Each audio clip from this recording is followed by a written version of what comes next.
Hello, good evening. You're watching Awaz News. I'm Kubrali, bringing you latest news and stories across Canada today. 65 people have been arrested and are facing more than 500 charges in what police describe as a sophisticated crackdown against organized retail theft in Mississauga and Brampton last year. At a press conference on Thursday, Peel Regional Police announced the results of a probe dubbed Project Fletcher, describing their efforts as response to sharp increase in retail thefts across 12 divisions in 2025. Some of the stores mentioned included major retailers such as Nike, Walmart, LCBO, and Shoppers Drug Mart. Investigators said the operation focused on repeat offenders who are believed to be connected to organized crime networks. Police say the financial losses in this investigation are estimated to be well over $250,000. Speaking with reporters, Constable Bernard Trolaja, one of the main investigators, said officers first noticed a pattern emerging after repeated thefts were reported at the same stores in Mississauga. Police said a Nike store reported 266 thefts between June and December 2025, while officers identified 18 prolific offenders connected to incidents at a Walmart location where 41 thefts had been reported since opening in 2025. Investigators added that other retailers, including Winners and Rexall, were also heavily impacted but did not elaborate or provide specific numbers into their losses. In all, police shared that 556 thefts tied to the investigation resulted in more than $173,000 in retail losses, while the broader Project Fletcher investigation accounted for losses exceeding $250,000. Officers also identified 106 prolific offenders, several of whom allegedly overlapped with the Nike and Walmart investigations. Those retailers saw some of the most frequent thefts. Offenders range in age from 19 to 64. Notably, 39 of the 65 arrested have no fixed address. It's been almost a week since a 14-year-old girl was last seen at a park in North York, and police are ramping up their search, setting up a dedicated phone line for tips on her whereabouts.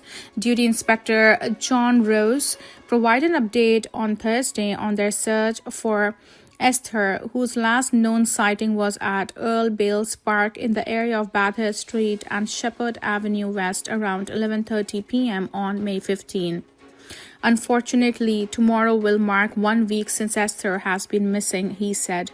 We remain deeply concerned for her safety. Police previously noted that the teen was heading in a northeasterly direction. Esther is described as a white female around 5'2" with a medium build and brown hair. She was last seen wearing a long turquoise sleeved sweater with words on the front and gray sweatpants that were loose around the ankles. Speaking at the command post set up the search, Rose said the search for the 14-year-old remains in the highest search category, level 1. Anyone with the information is urged to contact the tip line at 647-355-3148. The public can also upload any tips to a dedicated QR code. An Air Canada employee accused in Canada's largest gold heist had been on police radar for years before millions in gold vanished from Toronto Pearson International Airport. A W5 investigation has uncovered intelligence report, court records, and exclusive data that raise troubling questions about how airport employees with alleged links to organized crime, drug trafficking, and violence were able to retain access to restricted areas at Canada's busiest airport.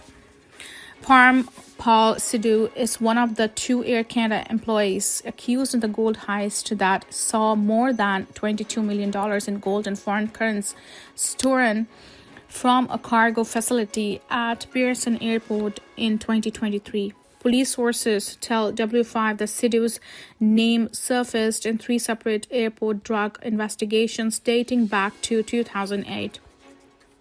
W5 also obtained a sensitive 2012 intelligence documents alleging that Sidhu was the leader of an international drug trafficking ring moving large quantities of narcotics through Pearson and infiltrating legitimate government organizations for the purpose of carrying out their criminal activities. W5 could not determine whether the intelligence document was ever shared with the Air Canada, but Sidhu kept both his job and his airport security clearance until after the gold heist. His case is one of the several uncovered by W5 involving airport employees who retained access to restricted areas despite serious allegations, criminal investigations, or repeated security concerns. In another case uncovered by W5, Air Canada baggage handler Levy Davis was charged in 2025 after an innocent elderly Canadian was detained in Bermuda when drugs were linked to luggage traveling under his name. The passenger was released after it became clear he was the victim of bag tag switching. The charges against Davis were later withdrawn for reasons that remain unclear. Gas prices are expected to drop on Friday, according to one lobby group that closely monitors prices at the pumps. Dan McTeague, president of Canadians for Affordable Energy, says prices are expected to dip by 9 cents a litre to an average of $1.82. He's also forecasting a 9-cent drop in diesel. He chalks it up to a significant drop, which is a reduction of stored gas that determines the price of gas, diesel, and other energy sources throughout North America. McTeague said this usually means supply is running out and would normally lead to a rise in gas prices, but at the moment that's not the case. That relief isn't expected to last long, though. McTeague said come the weekend, prices could spike a few cents again. McTeague said if the conflict resolves in the Middle East, he doesn't expect the pricing roller coaster to continue over the summer, since it will likely stabilize somewhere in the vicinity of what we are currently paying. That's because the current gap of 1.6 billion barrels will take several months to fill as the oil is traveling via seaborne vessels. Additionally, facilities throughout the Middle East, including some pipelines, have been damaged and could take years to fix. McTeague said it's important to plan accordingly and predicts that prices will continue to stay high in 2027. An Ontario judge has ruled in favor of Toronto driver who was issued a traffic ticket more than 18 years ago after he found that the trial was unfair and the previous judge's comments were unbecoming. Court documents released following the appeal at Ontario's Court of Justice last week showed that Neville Green was charged on June 4, 2007 after a Toronto police officer testified that he went through the intersection of Jane Street and Shepherd Avenue West on a red light.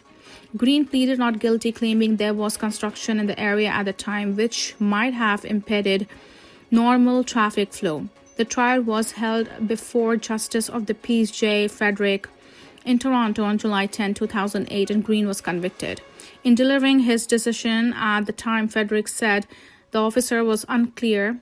The officer was clear, concise, and convincing of all the elements of the offense and the observations he made. There will be a finding of guilt and there will be a fine imposed. But Justice Brock Jones, who oversaw the appeal hearing last Wednesday, raised issues with Frederick's conclusions, saying that the reasons for conviction were inadequate and failed to address any of the central issues raised at trial. Green represented himself at 2008 trial, and during the cross-examination of the Toronto police officer, he attempted to present photographs of the intersection where the alleged traffic violation took place. Jones said the photos, which were taken a day after Green was stopped, had impeachment value.